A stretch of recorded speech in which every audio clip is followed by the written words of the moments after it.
प्यारे देशवासियों, आज मेरे हाथ में जो पुस्तक है, जिस पुस्तक का नाम है गुर्जर राष्ट्र, जिसका पब्लिकेशन 1984 में किया है। इस पुस्तक में कुछ ऐतिहासिक सत्यों को सामने रखा है। आप देखेंगे तो 1984 इसका पब्लिकेशन है। इसमें इतनी सच्चाई की बातें बताई हैं, आप स्पष्ट दिखाई दे रहा होगा।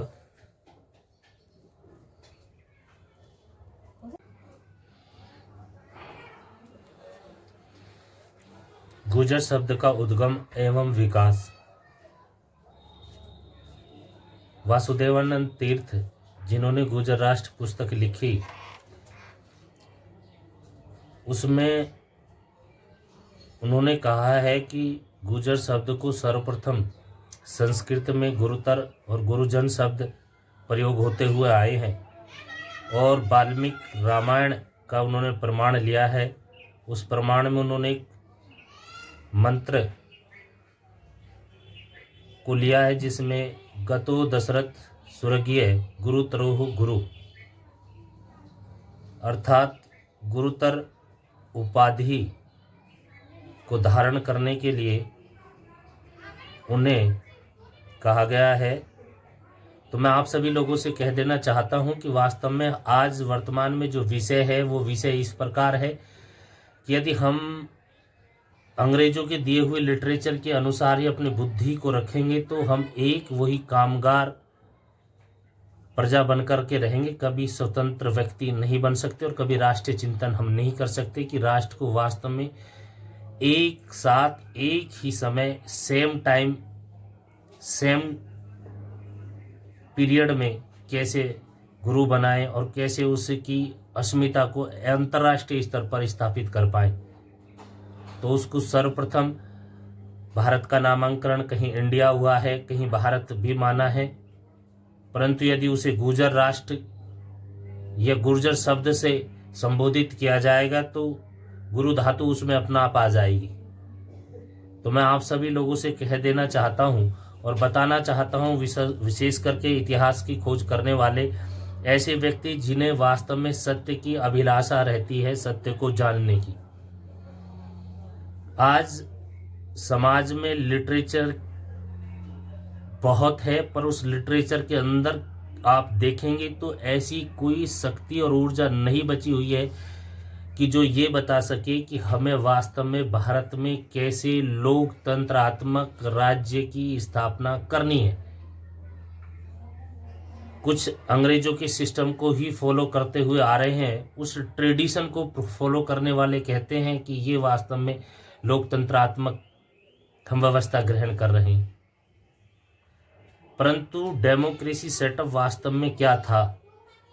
क्या उसके अंदर बाउंड्रियां जो निर्धारण आज अंग्रेजों ने हमें दे रखी हैं, हमें उन्हें करना चाहिए, नहीं होनी चाहिए?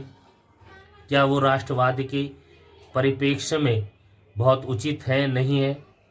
तो हम अंतर्राष्ट्रीय विषयों को तो बाद में, परंतु भारतवर्ष जो आज अंग्रेजों की दी हुई बाउंड्री आप लोगों के सामने है, उस बाउंड्री के अंदर हम लोग कैसे संपन्न हो सकें, कैसे समृद्धि को स्वयं प्राप्त कर सकें।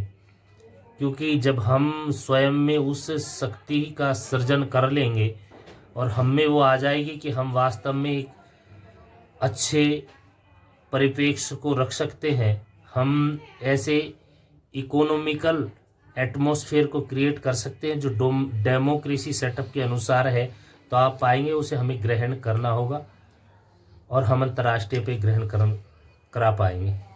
आप विचार करें, पुलिस में भर्ती हमारे लोग, न्याय प्रशासन में भर्ती हमारे लोग, आईएएस आईपीएस, जॉइंट सेक्रेटरी, यहाँ तक कि नेता हमारे लोग। तो आप देखेंगे एक 60 साल की नौकरी को राज खजाने से लेने वाले भी हमारे लोग हैं, और जो हम पे 5 साल के लिए जनता के द्वारा बनकर के जो नेता आते हैं वो भी हमारे लोग हैं। और देश को, संविधान को लागू हुए 1950 से और आज 2023 है। आप लगा लेंगे कि 50 और 3 23 कितनी साल आप सबके सामने हो चुके हैं। ये आपके मन के लिए प्रश्न है। परंतु क्या हम संतुष्ट हैं कि हम ऐसी व्यवस्था प्राप्त कर चुके हैं लोकतंत्रात्मक कि हर आदमी का भला हो सके। हर आदमी से अभिप्राय मेरा जो हर स्टेट में जो किसी न किसी गांव से जुड़ा हुआ है, क्या गांव से जुड़े हुए हर व्यक्ति का कल्याण होना आज के संवैधानिक मूल्यों में परिपूर्ण हो रहा है, या कुछ लोग हैं जो उस संवैधानिक ढांचे का लाभ प्राप्त करके और आनंद को, संपत्ति को, शासन की व्यवस्था को, शासन के सुख को प्राप्त कर रहे हैं। तो आप देखेंगे वो मुट्ठी भर ही लोग हैं।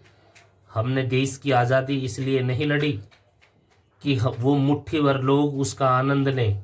हमने आज़ादी लड़ी और संघर्ष किया, और खून यदि दिया तो हमने इसलिए दिया कि उसका लाभ पर पर्सन को प्राप्त होगा, हर व्यक्ति को प्राप्त होगा, न कि मुट्ठी भर लोगों के लिए। आज देख रहे हैं राजनीतिक में भी बड़ी विचलित करने वाली स्थिति है।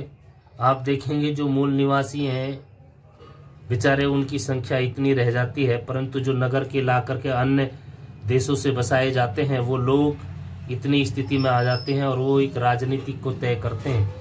और वो राजनीतिक होती है वास्तव में वाइट कॉलर क्राइम, कि किस तरीके से हमें भारत की संपदा का शोषण करके अपने आप को मजबूत बनाना है। रिजल्ट क्या होता है उसका? फिर कुछ जेल में, कुछ रेल में, और कुछ वास्तव में इस शरीर को छोड़ करके चले जाते हैं और धन यहीं रह जाता है। जब परमपिता परमेश्वर ने कोई सत्ता, कोई व्यवस्था दी है तो वो सबको मिलनी चाहिए। जैसे वायु सबको मिल रही है, पृथ्वी सबको मिल रही है, परंतु हम भारतवर्ष में भी करें तो आप देखोगे कि दिल्ली जो कई गांवों का शहर था, और जब वहाँ गांव लोग वहाँ पहुँचते थे, उपयोग करते थे, आते थे, तो उसमें आप पाएंगे कि उनमें वो शक्ति नहीं है जो वो संवैधानिक उस लोकतंत्रात्मक सत्ता को प्राप्त कर सके। किसी का शोषण, किसी को शोषण से लाभ, कहीं अशिक्षित यदि किसी क्राइम को करता है तो अशिक्षित के क्राइम को कम माना जाए, परंतु जहां शिक्षित ही क्राइम पे क्राइम कर रहे हैं और ऐसी योजनाबद्ध क्राइम कर रहे हैं जिनका वास्तव में आज तक कोई भी खुला प्रदर्शन नहीं कर सकता। आप मूल्यांकन कर लें, नकली दवाइयाँ मार्केट में, नकली खाद्यान्न मार्केट में, नकली मनी के संबंधी मार्केट में पूरे भारतवर्ष में। और आप देख रहे होंगे कि कहीं भी किसी सामाजिक और आर्थिक लाभ की है तो उसमें भी क्राइमनेस आपको दिखाई देगा।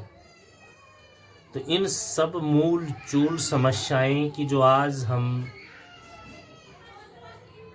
स्वराज्य तो प्राप्त कर, पर सुराज्य हम प्राप्त नहीं कर पाए हैं। उस स्वराज्य और सुराज्य के बीच की जो कड़ी है उसको व्यवस्थित करने के लिए आज हमें गुजर राष्ट्र के सिद्धांतों की ज़रूरत है, जिसमें पशु पक्षी से लेकर मनुष्य तक और हमारा जो वातावरण है वास्तव में वो एक इकोनॉमिकल व्यवस्था में रहे, हम सब एक दूसरे से जुड़े रहें, संघर्ष ना हो, प्यार सौहार्द से इस राष्ट्र को बढ़ाने का प्रयास करें। नहीं तो जिस व्यवस्था में हम अब चल रहे हैं और जिस व्यवस्था में हमने सामाजिक सिद्धांतों को बदल दिया, जहां हमने प्रशासनिक व्यवस्था सारी राजतंत्रशाही, और राजतंत्रशाही भी, मैं ये राजतंत्रशाही नहीं जो भारतवर्ष में हुआ करती थी, जो अंग्रेजों की राजतंत्रशाही होती थी, जिसमें शोषण होता था, लूट होता था, दूसरे की संपदा को हड़पना होता था, जालसाजी से, शब्दों के मेलों से उनको ग्रहण करना होता था। वो सब चीज़ों के बारे में मेरा विश्लेषण है। इस पुस्तक को पढ़ने से वो बुद्धि का विकास हुआ। तो मैं आप ये चाहता हूँ कि जिसकी बुद्धि का विकास होता है वो नई सृजनता के लिए सोचता है, हाथ से हाथ मिलाकर काम करने का प्रयास करता है। तो हम सब लोग इस पुस्तक का स्वाध्याय करेंगे, उन सत्य बातों को, ऐतिहासिक को जानेंगे और भारत से जो सर्वोपरि नाम है, वो जो गुर्जर राष्ट्र के नाम से संबोधन होगा, उसे ग्रहण करेंगे।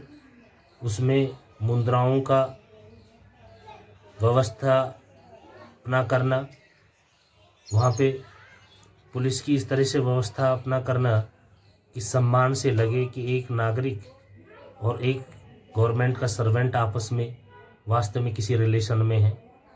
न्याय प्रशासन में भी ऐसी व्यवस्था कि जहाँ ये महसूस हो कि हम वास्तव में यहाँ न्याय के लिए आए हैं, किसी बीच के वाइट कॉलर क्राइम में नहीं फंसने हैं। तो इन सभी चीज़ें रेलेवेंट बातों को हम ग्रहण करके एक ऐसी क्रांतिकारी योजना में जुड़ सकते हैं, जान सकते हैं, समझ सकते हैं, जिसे हम आगे बढ़ेंगे। हमारा सामाजिक, राजनीतिक सभी का, जो भारत के लोग हैं उन सभी का राजनीतिक, सामाजिक विकास होगा। नहीं तो हम एक लेबर की तरह रह जाएंगे, अपने गांवों से उठे, नगरों में पड़े, जीवन की ऐसी व्यवस्था को ग्रहण किया जिसका कोई लाभ ना तो हमें मिला। सारे जीवन में पूरी युवावस्था वहाँ लगा दी और जब हम वृद्धावस्था में आए तो पता लगा कि जीवन में करा ही नहीं। सतयुग, कलयुग, द्वापर, त्रेता, ये सब मनुष्य की व्यवस्था के कारण अनुभूति होते हैं। ये कहीं से नई व्यवस्था नहीं होती। जहाँ ऐसी व्यवस्था होती है कि किसी का किसी से शोषण ना हो, वो प्रतिशत वास्तव में 1 या 2% रहता है। 98% जहाँ सत्यता होती है तो सतयुग है। जहाँ ये परसेंटेज घटनी चालू हो जाती है 98 की, तो वहाँ वो द्वापर, त्रेता और कलयुग की स्थितियाँ तो ये आ जाती हैं, हद से ज़्यादा, उसे ही हम सब कहते हैं। तो ये सब संविधान जो शब्द आया, ये भी कोई ज़्यादा पुराना संविधान नहीं है, न शब्द है, परंतु आप इसका मूल्यांकन करके देखेंगे ये सब चीज़ें नई हैं। और हम दिमाग से जब किसी से बंधते हैं और बंधने का संकल्प कर लेते हैं, समर्पण कर देते हैं, श्रद्धा कर देते हैं, तो हम पाते हैं कि फिर हम हर चीज़ को लेकर के और उस श्रेष्ठता को प्राप्त कर सकते हैं। मेरी बातें थोड़ी भारी भी लगेंगी, जोर भी डालेंगी। कुछ लोग इस बात से भी सहमत होंगे, हम सब है तो ये हो रहा है। कुछ परसेंटेज ऐसी भी होगी जो कहेंगे कि वास्तव में नहीं हो रहा है। तो होता क्या है कि यदि किसी का राज खजाने में से, बाबा भीमराव अंबेडकर की बात को मानते हुए, यदि राज खजाने की चाबी जिसके ढूंढे बंदी, चाहे वो चपरासी बना, चाहे वो फर्स्ट क्लास ऑफिसर बना, चाहे वो नेता बना, जिसके एक बार ढूंढे चाबी बंद की, उससे पूछोगे कि क्या अवस्था में दोष है तो वो कहेगा नहीं। परंतु जब उस व्यवस्था की चाबियां उसके ढूंढे से उतर जाती हैं, तब उसे पता लगता है कि हम ऐसे दलदल में आज भी खड़े हैं जहां वास्तव में अभी हम कोसों दूर हैं उस सतयुगी रूपी व्यवस्था की, गुर्जर राष्ट्र की व्यवस्था से, जिसके लिए संघर्ष रहा है। एक क्वेश्चन आप सभी सुनने वालों के लिए, आप विचार करके बताएं। 1857 को केंद्र मानने, और मैं क्वेश्चन करता हूं, जब 1857 में अंग्रेज यहाँ शासन करते थे तो कौन वो लोग थे जिन्होंने विक्टोरिया चिन्ह को ग्रहण करके गर्व को महसूस किया? कौन वो लोग थे जो उन विक्टोरिया प्राप्त चिन्ह को और सम्मान को प्राप्त करने वालों के हाथों मारे गए, उनकी संपदा, उनकी संस्कृति लूटी गई और आज उसे दबाया गया? आज तक भी वही स्थिति है। जब हमने संघर्ष के बाद एक भूभाग को प्राप्त कर लिया, क्या हम उसमें ऐसी व्यवस्था नहीं दे सकते जिसमें कहीं आपस में द्वेष ना हो, किसी का शोषण ना हो? तो आप विचार करेंगे कि वास्तव में कुछ लोग हाँ की तरफ होंगे, कुछ ना की तरफ होंगे, परंतु दिया जा सकता है। क्योंकि प्राचीन समय में और आज के समय में हम आधुनिकता के साथ जुड़ करके, क्योंकि आधुनिकता की इसलिए और टेक्नोलॉजी की इसलिए ज़रूरत है क्योंकि विदेश की लग रही बाउंड्रियों से इतनी आधुनिकता हमसे आगे है कि हम अभी लोहपथगामिनी से मेट्रो पे आए हैं, मेट्रो से स्पीड ट्रेन पे जाएंगे। हम कच्चे मकानों से पक्के मकान, पक्के मकानों से बिल्डिंगों में कन्वर्ट हुए हैं। और इन कानूनों के इतने कानून बने पड़े हैं 2-2,500 कि एक सामान्य व्यक्ति तो समझ ही नहीं सकता, जब विशेष करके लॉयर लोग भी नहीं समझ पाते। तो ये जो अधूरापन है ये एक सीक्वेंस में आए, ये एक चैन में आए और इसका लाभ ऊपर की कड़ी से लेकर के नीचे की ज़मीन तक जाए। ये मनुष्य तक ही ना स्थिर रहे, पशु पक्षियों तक, जंगल तक, ज़मीन तक जाए। तो आप पाएंगे कि वास्तव में हमें वो सप्ताह ग्रहण करनी चाहिए। अभी एक और राष्ट्रीय चेतना की ज़रूरत है, और वो ऐसी राष्ट्रीय चेतना होनी चाहिए जिसमें कभी सरकार का और जनता का संघर्ष ना हो। बशर्त है वह अडॉप्टेशन एक दूसरे के साथ हो। जो कमियां हो चुकी हैं उन्हें वापस नहीं किया जा सकता, परंतु एक अच्छी व्यवस्था दे करके, हर चीज़ का मरहम लगा करके सबका भला किया जा सकता है। तो मैं आप सभी लोगों से कहना चाहूँगा कि आप इस पुस्तक को अवश्य पढ़ें। इस पुस्तक को अवश्य पढ़ें। इसमें लेखक का जो उद्देश्य रहा है वो यही रहा है कि इस लघु पुस्तक के माध्यम से उसका इतना बौद्धिक विकास हो कि वो हर विषय को समझ सके, हर ऐतिहासिक विषय को समझ सके, हर गुजरात राष्ट्र की सांस्कृतिक सामाजिक व्यवस्था को समझ सके। फिर अंतर्राष्ट्रीय संबंधों के बारे में हम सोचेंगे, विचार करेंगे। नहीं तो आज स्थिति और आगे आने वाली स्थिति इतनी भयानक है भारतवर्ष की कि हम उसे ग्रहण नहीं कर पाएंगे। और हमारे कुछ स्वार्थी लोग इतने स्वार्थी हो जाएंगे शिक्षित होने के बाद भी, और उच्च पदेन अधिकारी होने के बाद भी हम राष्ट्र के साथ, संस्कृति के साथ, समाज के साथ धोखा करेंगे, और जिसका लाभ ना होकर के नुकसान होगा।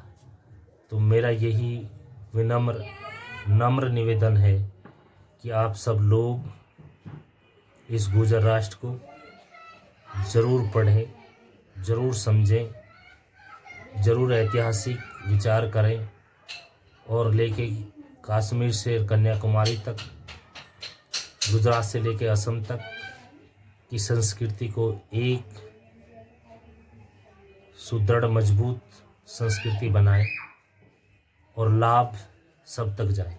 मुझसे कोई पूछे कि वास्तव में क्या गुजरात राष्ट्र के अंदर ऐसा संभव है जैसा आप बता रहे हैं, तो मैं कह सकता हूँ 100% संभव है। आज परिवेश में तो बिल्कुल संपूर्णतः संभव है। एक समय था नहीं हो सकता था, आज आधुनिकता के साथ जुड़े हुए हैं लोग। छोटी छोटी बातों को भी यूट्यूब नेट के माध्यम से जान पा रहे हैं। तो जब हम जुड़ पा रहे हैं, समझ पा रहे हैं, देखने के लिए मिल रहा है, तो हमें उन सभी चीज़ों को ग्रहण करना चाहिए और ऐसी सत्य बातों का मूल्यांकन जरूर करना चाहिए। इसमें सबसे बड़ी बात जो है वो बड़ी व्यवस्था की है, चाहे वो पुलिस प्रशासन रिफॉर्मेशन हो, चाहे जुडिशियल रिफॉर्मेशन हो, चाहे पॉलिटिकल रिफॉर्मेशन हो, चाहे इलेक्शन रिफॉर्मेशन हो, चाहे सिटीजनशिप जिसे कहा गया है, जिसमें नेशनलिटी, नेशनलिज्म, नेशनलशिप मिला रखी है, उनकी कैटेगरीज बनाई जाए। क्योंकि इन सब चीज़ों को करने के, इनकी रिफॉर्मेशन होने के बाद जो विकास होगा वो सबका, जैसे भारत में एक रुपया चला और वो नीचे तक सबके लिए लाभप्रद हुआ, उसका सुख सबको मिला। एक महर्षि आप सभी के बीच में रहे, जिन्हें महर्षि दयानंद कहते हैं, उन्होंने कहा है कि यदि प्रजा संपन्न, सुदृढ़, निरोगी, मजबूत आर्थिक व्यवस्था के साथ जीती है, वह राष्ट्र भी समृद्ध और मजबूत होता है और वो वृद्धि को प्राप्त करता है। और जहाँ कुछ 5,000, 6,000, 20,000, अधिक से अधिक 50,000 या 1,00,000 ग्रुप के नाम से जो पार्टी निर्धारित की जाती है और वो ग्रुप होते हैं पर्सनों के, उनके लाभ को यदि राष्ट्रीय लाभ कहा जाएगा, उन्हीं के सिद्धांत को यदि सामाजिक सिद्धांत कहा जाएगा, तो फिर हम ऐसी गर्त में गिर जाएंगे जिसमें आप देखेंगे कि आप अनपढ़ और गवार को तो छोड़ ही दें, पढ़े लिखे की क्राइम उन अनपढ़ गवारों से भी ज़्यादा बड़ा क्राइम है। और ऐसा क्राइम है कि वो राष्ट्र के साथ दिन प्रतिदिन धोखा कर रहे हैं। और वो राष्ट्र जनता होती है, एक भूभाग होता है, एक संस्कृति होती है, एक समाज होता है। तो ऐसा ना हो, उसकी चेतना यह है, पुस्तक जगाती है। कुछ क्रांतिकारी ऐसी पुस्तकें और हैं जिनको हमें वास्तव में पढ़ना चाहिए और अंग्रेजों की दी हुई गुलामी सोच, संस्कृति और सभ्यता से बाहर आना चाहिए। बशर्त ये आना चाहिए कि हम यदि प्राचीन, पुरातन या ओल्ड हैं तो हम में वो गुण होंगे जो सबको समा सके, और उन लोगों में वो गुण होंगे जो नवीन होते हैं, नूतन होते हैं, कि वो हमें नहीं समा सकते। तो कुछ लोगों को इस बात से उत्साह वृद्धि होगी, कुछ उत्साह से नीचे जाने का प्रयास करेंगे। परंतु मैं कहूँगा कि बुद्धि को निस्वार्थ, निष्पक्ष कर करके यदि आप इसे जानेंगे, समझेंगे, तो आप एक चेतना आएगी। 5 क्वेश्चन मैं आपके सामने रख देता हूँ। उन क्वेश्चनों को अपने ऊपर दागना, मैंने भी दागे और फिर इस चीज़ को ग्रहण किया कि यदि अंग्रेज 1857 में का साथ देने वाले कौन थे और संघर्ष कौन कर रहे थे। सत्ता अंग्रेजों से क्या देश के संविधान से पहले भी अभ्यस्त लोग थे, बाद में किसको मिली, उन्होंने किसका क्या लाभ दिया। और उस क्वेश्चन ये भी करें कि हम कुछ इनके इंडिया, हिंदू इत्यादि नामों को ग्रहण करके हम अपने आप को कहीं उसी श्रेणी में खड़े करे रखें, या हम इतनी बड़ी श्रेणी में जो एक दायरा हो, यूनिवर्सल हो, उसमें जाएं। तो आप पाएंगे कि इन सभी क्वेश्चनों के उत्तर ढूंढेंगे, समझेंगे, तो पाएंगे नहीं, हमें इनसे बाहर निकलना चाहिए। हमें एक यूनिवर्सल बुद्धि को, विचार को, सिद्धांत को ग्रहण करना चाहिए।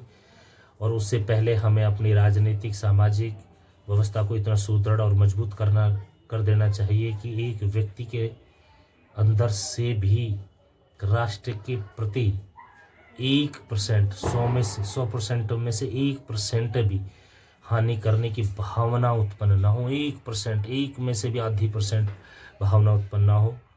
वो जब भी हो सकती है जब पिता तुल्य रस सबको मिलेगा, राजनीतिक लाभ सबको मिलेगा, आर्थिक लाभ सबको मिलेगा। नहीं तो यदि हम ग्रुपवादी, पार्टी तंत्रवादी व्यवस्था से यदि राज करेंगे, राज करते रहेंगे, तो हम में ऐसे ग्रुप के निर्माण हो जाएंगे कि हम हजारों ग्रुपों में टूटेंगे और फिर उसका दुष्परिणाम होगा कि हम ऐसे संघर्ष में फंस सकते हैं जहां हमें दुर्दशा का रूप फिर देखना पड़ सकता है। तो आओ मिलकर सब हम ऐसी अपने आप को, स्वयं को निर्माण करें। और किसी का यदि किसी पे क्वेश्चन है तो आप लोग उस क्वेश्चन को स्पष्ट से, निस्वार्थ से, बिगड़ संघर्ष के आप उसे पूछें। हम बताने का प्रयास करेंगे अपनी सामर्थ्यता से। जो होगा वो आप लोगों को सिखाने का प्रयास करेंगे, बताएंगे। नहीं होगा तो आप लोगों से सीखने का प्रयास करेंगे। परंतु हमने आज के ऐतिहासिक जितना लिटरेचर है वो भी पढ़ा है, जो कानूनन लिटरेचर है, जिसे आज के हिसाब में LLB, एडवोकेसी कहते हैं, LLM कहते हैं, हमने वो लिटरेचर भी पढ़ा है। उन सब चीज़ों के अंदर वो सच्चाइयाँ जब देखी हैं तो आप पाएंगे कि 1860 से बाद में सारे सिद्धांत लागू हुए, भूमि के पट्टे हुए, टुकड़ों टुकड़ों में राज व्यवस्था बांटने की व्यवस्था हुई है, और वो टुकड़े जिसकी जेब में जिसके खाने के लिए परोस दिए जाते हैं वो तो संपन्न और ऐश्वर्य ऐसे हो जाता है, और जिसको नहीं मिलते वो हमेशा ऐसे रहते हैं। तो ये शक्ति ना हो, ये कभी इम्बैलेंस चीज़ जो हो रही है ये कभी इम्बैलेंस ना हो, उसके लिए हमें एक प्रयास करना चाहिए। और आप सबसे ज़्यादा लोग इससे जुड़े, समझें, क्वेश्चन करें, पूछें, और कुछ टॉपिक वाइज रिफॉर्मेशन के बारे में भी हम चर्चा करेंगे। पुलिस की रिफॉर्मेशन हमारे यहाँ कैसी होनी चाहिए, क्या वही अंग्रेज़ों का लावरे ठालावरे वही चीज़ें होनी चाहिए, ये एक सम्मान के तौर पर ऐसा महसूस हो कि नहीं हम पुलिस वाले के साथ जा रहे हैं तो कहीं घर में जा रहे हैं और अपनी समस्या का निदान करा करके आएंगे। न्यायपालिका में जा रहे हैं तो हम अपने घर में हमारे ही लोग हैं और बिल्कुल सटीक वहाँ न्याय होगा। कहीं धन बल ये कहीं ऐसी व्यवस्था नहीं होगी कि 100 साल का 100 बार मर्डर करने वाला व्यक्ति भी जब उसका कोई सामान्य व्यक्ति मर्डर कर देता है और जब केस वहाँ चलता है और एक्यूज वो बन करके सज़ा उसे दी जाती है तो उस 100 मर्डर करने वाला भी सज्जन हो गया। अब वो जिसने 100 मर्डर किए थे उसका मर्डर करने वाला वो एक व्यक्ति भी एक्यूज हो गया। पुलिस एक सामान्य से किसी पे भी इतना कठोर रुख अपनाने का प्रयास करती है, जिस प्रयास से आप देखेंगे कि नहीं महसूस करेंगे नहीं होनी चाहिए। हमें एक संतुलित भोजन के लिए भी प्रयास करना चाहिए। आज के परिवेश को आप देखेंगे, मोहल्लों में मांस का प्रचलन है तो वहाँ नहीं भी है। हिंदुओं में मांस का प्रचलन उनसे ज़्यादा है पर नहीं भी है। नहीं वाला क्षेत्र बहुत छोटा है, रहने वाला क्षेत्र जिसमें है वो बहुत ज़्यादा बड़ा है। तो आप ऐसी विसंगतियाँ मिलेंगी, उन्हें एक श्रेष्ठ रास्ते की तरफ जोड़ना, श्रेष्ठ राजनीति की तरफ जोड़ना, श्रेष्ठ राष्ट्र की तरफ जोड़ना। जब हम उसे जोड़ पाएंगे तभी हम इसको गुरु और गुरु राष्ट्र बना पाएंगे। और जब ये भारत कहते हैं कि विश्व में गुरु बनेगा तभी गुरु बनेगा, नहीं तो नहीं। हमें आधुनिकता से भी जुड़ना है और जो कमियां हैं उनका भी हमें मूल्यांकन और विश्लेषण करना है, क्वेश्चनों को खोजना है। तो इस सुदृढ़ता आएगी क्योंकि आपके पास मैन पावर है, आज भूभाग भी है। तो अपने जंगल जमीन खाद्यान्न और मैन पावर को ना लूटने दें, उसे एक सबल मजबूत बनाएं। सब रहें, सब सीखें, सब आए जाएं, पर कोई किसी का शोषण ना कर पाए। ये प्रतिशत यदि 98% रहा है, 2% नहीं रहा, तो भी हम सतयुग को प्राप्त हो जाएंगे, राम राज्य को प्राप्त हो जाएंगे, अन्यथा नहीं। धूर्तता हमें घेरे रखेगी, जो ऐसा नहीं होना चाहिए। तो इस पुस्तक के माध्यम से हमने वो सब चीज़ें सीखी हैं और राष्ट्र के शुभ चिंतक ने इसमें बहुत चीज़ें, बहुत गहराई के विषय इसमें बताए हैं। तो आप लोग क्वेश्चन करेंगे, समझेंगे, बताएंगे और इस पे अपना पूर्णतः निष्पक्ष होकर के मूल्यांकन करेंगे। थोड़ी बड़ी वीडियो बनी है पर आज शुरुआत है, अन्य गंभीर विषय टॉपिक वाइज जाएंगे और आज के आधुनिक प्रशासन के साथ मिल करके आएंगे, क्योंकि हमें प्राचीनता के साथ आज का आधुनिक भी जोड़ना है। क्योंकि हमें आधुनिक लोगों को भी जवाब देना है जिन्होंने ये व्यवस्था हमें दी है कि हम आपसे बेहतर शासन व्यवस्था कर सकते हैं, बेहतर सिक्योरिटी का रिफॉर्मेशन कर सकते हैं, हमारे पास बेहतर ह्यूमन रिफॉर्मेशन है। हम कैटराइज कर पाएंगे कि वास्तव में इस देश को सुरक्षित और संरक्षित रखने वाले बाई ब्लड पर्सन कौन है। नहीं तो ये ट्रेड की जो पॉलिटिशियन हो रही है, जिसे पार्टी वर्ग कर रहा है, मैं किसी का नाम नहीं ले रहा, कि मुझे किसके ट्रेड को यहाँ जमाना है और किसके ट्रेड को उखाड़ करके फेंकना है, इसके लिए मैं देश का बड़े बड़े पदेन अधिकारी बन जाऊँ, बनूंगा। आप मुझे दें, मुझे बना दें, मुझे सहयोग करें, लोगों को गुमराह कर दो, जनता को गुमराह कर दो और मुझे यहाँ तक पहुँचा दो, आपके ट्रेड को स्टेबल कर दूँगा। देश की जनता जाए पहाड़ में, स्वास्थ्य जाए पहाड़ में, नकली दवाइयाँ बेचो, नकला खाद्यान्न बेचो, खूब यहाँ के ट्रांसपोर्ट के जितने भी नए सिस्टम लायक रखे हैं, जो ओल्ड हैं, सब के माध्यम से लूट लूट लूट, profit profit profit profit profit, result फिर उनकी संपत्ति का विद्वेष और पूरा देश का शोषण। शिक्षित लोग ऊपर पढ़े अधिकारी पे बैठे हैं। क्या दिखाई दे रहा है? ये वही अंग्रेजों का भ्रष्ट सिस्टम आप पे दिखाई देगा। तो आप इस भ्रष्ट सिस्टम से बिगड़ संघर्ष के इस भारतवर्ष में एक सुंदर व्यवस्था दे पाएँ, हम इस सभी का चिंतन करेंगे, विचार करेंगे। मैं आप सभी का यही धन्यवाद करता हूँ और नमन करता हूँ कि आप मुझे सुने, समझें और अपने क्वेश्चन जरूर दें, जो हम सब आज के अंग्रेजों के मिले परिप्रेक्ष्य को तो कम से कम सबल बना पाए। और तो बाद में सभी का इतना कहकर मैं हाथ जोड़ के धन्यवाद करता हूँ कि आप सभी लोगों ने मुझे सुना और समझने का प्रयास किया। क्वेश्चन जरूर देते। धन्यवाद आप सब।